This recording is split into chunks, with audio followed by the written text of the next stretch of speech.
In the previous video, we delved into the astonishing revelations from William Tompkins about a clandestine space program that's almost too incredible to believe. Today, we're diving into another extraordinary figure, Corey Goode. He not only corroborates what Tompkins shared, but takes it further with his own riveting first-hand experiences. Born in 1970, Corey displayed innate intuitive and precognitive gifts from a young age, which propelled him into a unique role as an intuitive liaison with extraterrestrials in that very secret space initiative. Legend has it, he's a starseed, a cosmic soul with a mission to Earth. At just 6 years old, a shadowy military group recruited and trained him. Eventually, he was deployed for 2 decades on off-world space projects. During that stretch, Corey interacted with diverse extraterrestrial beings and encountered a cascade of otherworldly events. For instance, he ventured deep into Earth's interior, visited the Lunar Operations Command Center, carried out missions on distant planets, and even underwent a 20-year rejuvenation procedure, courtesy of Nordic extraterrestrials. But what truly captivates audiences is his connection to the Blue Avians, including the profound guidance they provided, unveiling harsh truths about global cabals, hidden space agendas, looming Earth cataclysms, and urgent human ascension efforts.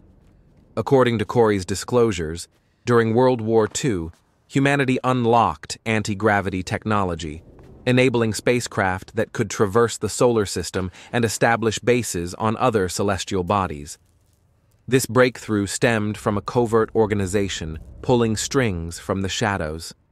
That's why missions like Apollo or the International Space Station represent efforts by a separate, overt government faction.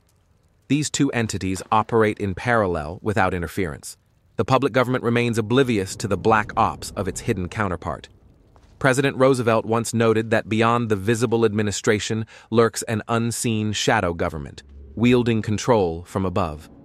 Their actions make it clear, they're not accountable to any nation or its people. Up next is a compelling excerpt from the jaw-dropping secrets Corey shared on Cosmic Disclosure. I'm your host, David Wilcock, here with today's guest, Corey Goode. We're about to explore a fascinating topic tied to the secret space program. Corey, it's great to have you back on the show. Could you quickly walk us through how you first got pulled into this vast space program? When did it all kick off in your life? Well, everything started when I was 6. I was selected for a project called My Lab, treated as an intuitive empath, and trained to sharpen those abilities. By ages 12 or 13, I joined a handful of other trainees in another initiative, the Intuitive Empath Support Program for the Earth Delegation. This was an alliance involving extraterrestrials. There were about 40 human-like ETs always present. Much of the coordination happened telepathically. So we'd just sit there while they handed us these glass-like computer devices, think iPads, that let us access and browse vast extraterrestrial data archives. They showed us everything in those files. As my training wrapped up, the military was convinced I'd excelled in the Intuitive Empath program. It was obvious my next role would involve direct contact with numerous ET races. I was 16 then.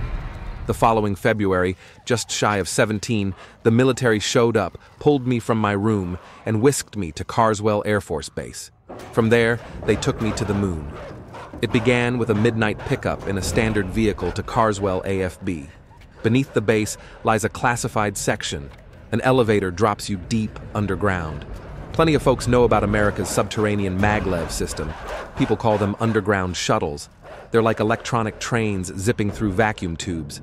I rode one to another site, then transferred via a tech called Stargate, or a jump portal to LOC. You mentioned LOC, mind expanding on that? It's the Lunar Operations Command, a hub on the moon's far side. Built amid craters and rocky terrain, it blends seamlessly with the landscape. Parts are carved deep into the rock, with only a sliver protruding above ground. Deeper levels sprawl out wider. I only accessed the upper floors. Some folks are stationed there permanently, but it feels more like a bustling spaceport. People come and go, heading to far-flung spots in and beyond the solar system, to other space stations or bases. When your craft approaches the moon via anti-gravity drive, It seems distant at first. Then, in a blink, it's rushing right up. By the time you catch your breath, you're orbiting overhead. The anti-gravity ship accelerates at unbelievable speeds, yet you feel no inertia from the buildup. Suddenly, you're skimming just 90 to 300 feet above the lunar surface, hurtling forward. As it nears a crater, the ship circles it. The pilot hails for landing clearance via comms. You still can't spot a landing zone. Then, a thin mist cloud drifts in front of you. And there it materializes, the Lunar Operations Command. As the ship descends and passes over, you glimpse a control tower managing aerial traffic. While circling for final approach, you notice a smaller crater. The ship dives into it, plunging deep underground. It levels out in the moon's vast subterranean tunnel network, glides into the facility, and touches down on the landing pad. And just like that, you've arrived at Lunar Operations Command. With all that traffic, ships streaming in and out of LOC and the moon's far side as you describe, wouldn't astronomers with telescopes spot those vessels? Oh, some have.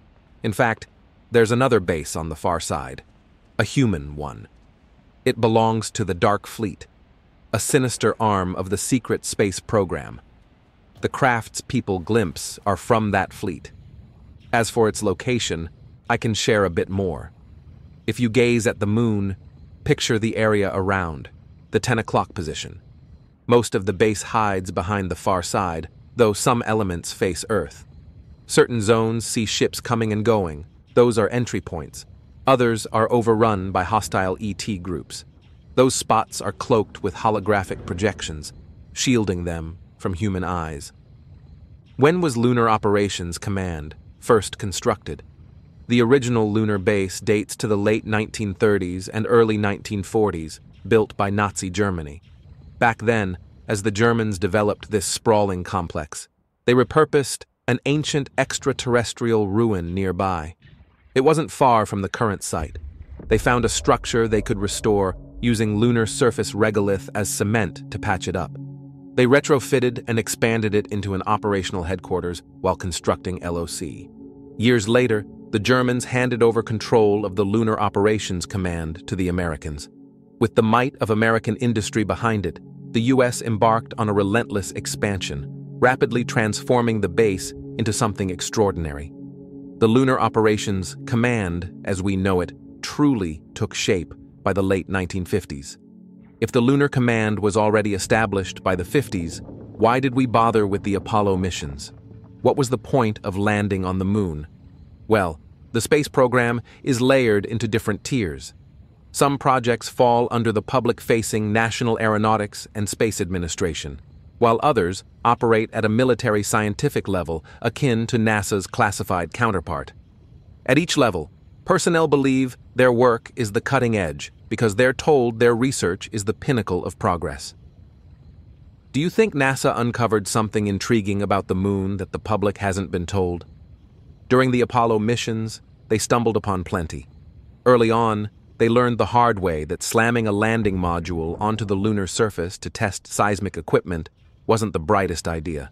From what I've heard, they were sternly warned never to return to the moon. If the moon is ours, shouldn't it be our territory? Don't we have a claim to it? Not quite. Various extraterrestrial races have already staked their claims on different lunar regions. These include both humanoid and non-humanoid ETs. They don't exactly get along, but they've forged a kind of diplomatic truce regarding the moon. It's a unique neutral zone in space diplomacy. No ET race, not even the most aggressive, dares violate this agreement. Can you give us a quick glimpse of what the Lunar Operations Command looks like inside? Until recently, I hadn't set foot in the VIP areas. I usually stayed in modest quarters, small rooms, not quite apartments, with 2 to 4 bunk beds. How long were you at the Lunar Operations Command before boarding the Manta craft? Not long. While there, I signed a document, even though I was too young to legally agree to anything. They called it a 20-year, non-revocable contract. Then I was taken to board something resembling a Manta craft, shaped like a manta ray or stingray. Exactly, a ship shaped like a manta ray. Others were on board too, heading to destinations deeper in the solar system, far beyond the moon. How big is the Manta craft typically? It can carry about 600 people. Wow, that's massive. Yeah, it ferried us to our destination. What happened next? That's when I first saw the research vessel I was assigned to. How long did you serve on that research ship? I was on it for 6 years. And you mentioned your total service was 20 years, right? Correct. My intuitive empath skills were needed elsewhere. So, for the remaining years, I was reassigned to various other projects. On your website, you mention 5 factions within the secret space program. Could you briefly explain what these are and how they differ? Sure. Let's start with the oldest, the Solar Warden program.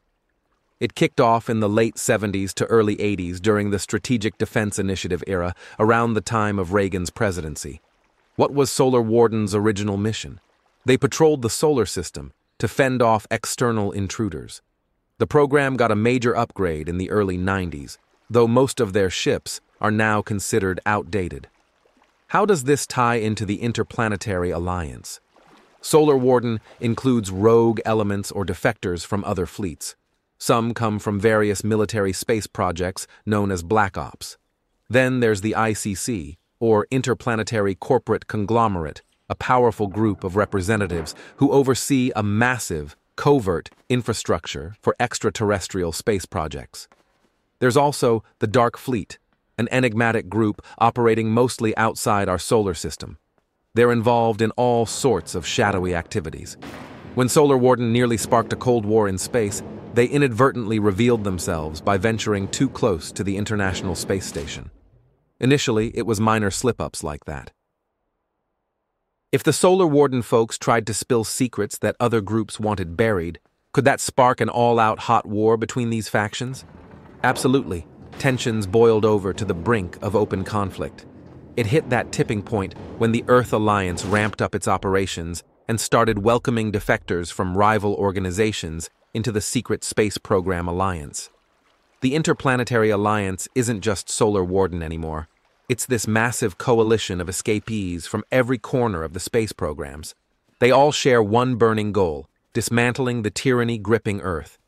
At its core, that's about toppling the shadow government, the one puppeteering the Babylonian money magic and the whole debt slavery scam. Ironically, those same power brokers handed us the tech that shaped our modern world, from free energy to cutting-edge medical breakthroughs. But unleashing that stuff? It'd shatter the global economy overnight, rendering the whole financial system obsolete. They aim to flood Earth with it all, laying bare every crime against humanity these cabals have racked up over the years. They've cracked open data vaults, letting Alliance members glimpse the full scope of Earth's hidden truths, which has only fueled their urgency to deliver every scrap of info and tech to humanity, to broadcast the unvarnished reality far and wide. Wow, that's mind-blowing. Straight out of a sci-fi epic. You've dropped the term alliance a bunch. I get the sense there might be a mix-up here. Yeah, the Earth Alliance has its own agenda, worlds apart from the others. Their playbook? Forge a brand new financial system, dismantle the global cabal, and tackle a slew of other priorities. Then there's the Space Program Alliance, kick-started mainly by Solar Warden and later swelled by defectors from other secret space ops. These whistleblowers bolted with intel, flight skills, and insider knowledge, ditching their old gigs to join the Alliance. And don't forget the Galactic League of Nations. It's like the dangling carrot for world governments, keeping them hooked and sworn to secrecy about all the cosmic drama unfolding out there. What pushed you to step forward as a whistleblower? A higher-density collective reached out to me. Folks now call them the Blue Avians. They're 8 feet tall, with this striking blue avian vibe. Think deep indigo feathers covering their bird-like forms. When you say they look like birds, do you mean actual winged creatures? Nah, no wings. They've got humanoid bodies, arms, hands, legs, all proportioned like ours, topped with these elegant avian heads. But forget the sharp beaks you see in those internet sketches. Theirs are soft, fluid, almost beakless. When they communicate, it's a mesmerizing blend. Telepathy, mixed with fluid gestures, one arm waving expressively while their mouths move in sync. So, who are these Blue Avians? Where'd they come from and what's their deal? They told me they're part of a group spanning densities from the 6th to 9th levels, teaming up with other beings.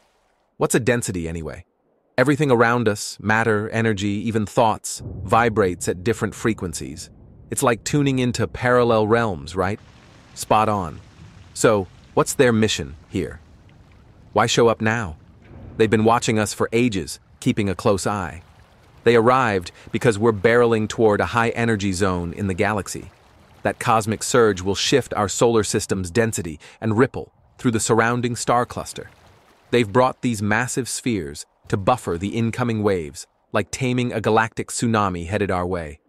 Those orbs are dialing down the intensity, buying us precious time to get ready. Without them, what happens?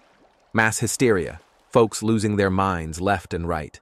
Plus, a cascade of disasters. Is this straight from them, or did you pull hard evidence from the space programs? We've got solid proof buried in the projects. It's been studied for decades. But yeah, they laid it out for me, too. As we cross into higher densities, what did the Blue Avians say awaits humanity? We'll go through a profound transformation, with the biggest shift happening in our level of consciousness. What will that look like exactly? Will we suddenly unlock superhuman powers or telepathic abilities? Yeah, plenty of theories float around on that. So, are these Blue Avians truly acting out of genuine care for humanity's well-being? Or could there be some hidden agenda they're keeping under wraps? How can we be sure we can trust them? From everything I've learned, they've got our best interests at heart. Beings at the 6th density or higher just don't operate on the agendas we might imagine. Our 3rd and 4th density mindset tends to frame everything around self-serving goals, like chasing money, controlling others, or pushing our own beliefs onto them. We can't project that narrow human lens onto higher density entities and assume they're wired the same way. They're vibrating at a much higher frequency of consciousness. For those advanced beings, a simple thought can propel them across distances via telepathy. In fact, have you ever had a direct conversation with one of the Blue Avians? Absolutely. I was tapped as one of the delegates to interface with their collective on behalf of the Secret Space Program Alliance. I even tried talking them out of picking me, laying out all my reasons why I wasn't the right fit. But they whisked me off to one of those enormous spheres hovering in space. There, I met a Blue Avian named Raw Tier Air. He approached, gently placed a hand on my forearm, and connected telepathically, urging me to let go of all negativity and stop dwelling on the dark stuff. His touch felt incredibly soft. That was the only time one of them ever made physical contact with me, and then he delivered their core message. What was that message? It's the same timeless wisdom echoed in so many religions. We need to cultivate more love in our hearts, forgive ourselves first, and extend that forgiveness to others. Only then can we halt the wheel of karma from spinning out of control. Day by day, we should focus on serving those around us and elevating our conscious vibration. Since they've chosen you as their messenger, and it's clear you're no ordinary guy, does that mean you share some pre-existing bond with them? The Blue Avian I spoke with, Raw Tier Air, let me know that my soul hails from their group, and I incarnated here for a very specific purpose. There are starseeds and wanderers who choose to come to Earth, drawn by a deliberate calling they themselves selected. Right now, their numbers are exploding. Back in the 1980s, it was already over 60 million, and that's lowballing it. Most of these starseeds and wanderers haven't awakened yet, so I'm far from alone in this. I opted into this lifetime for exactly that mission. They emphasized I shouldn't posture as some spiritual guru or let ego inflate my sense of self-importance. Instead, pour every ounce of energy into spreading their message. They shared that. Throughout human history, they've reached out 3 other times, issuing warnings about unwise choices, like dabbling in nuclear energy and weapons, which they saw as a reckless path. They pleaded for us to abandon nukes, but the military brass shut them down cold, and we basically showed them the door without a shred of courtesy. They even spelled out the perks we'd gain from disarming, access to advanced, peace-oriented technologies they've been holding in reserve. With these density shifts underway, We ought to zero in on the real changes rippling through our solar system. Hone your telepathic potential and raise your vibration. That's the priority. Do starseeds and wanderers have souls too? Of course, everyone does. We're all sparks of self-aware consciousness, climbing higher and higher until that awareness aligns with the universe's grand balance. You can only ascend so far in ego-driven form before merging back into the source. They reminded me we're all one, fragments split from that original oneness. If someone's itching to make today a truly pivotal day in their life, what's the move? Carve out a quiet moment for yourself. Find a peaceful spot and just sit. If you're up for it, meditate. It's basically a daytime daydream where you sink into stillness. Zero in on your mind, holding that focus as long as you can until stray thoughts dissolve into waves of loving, positive energy. Or ponder how you can show more kindness and positivity to those around you, ways to serve others, growing ever more selfless toward yourself and everyone else. What does that accomplish? It ripples outward, transforming the world one shifted soul at a time. Thanks for tuning in. If this resonated, hit subscribe for more episodes. Or, if you've got a minute, check out other videos on the channel.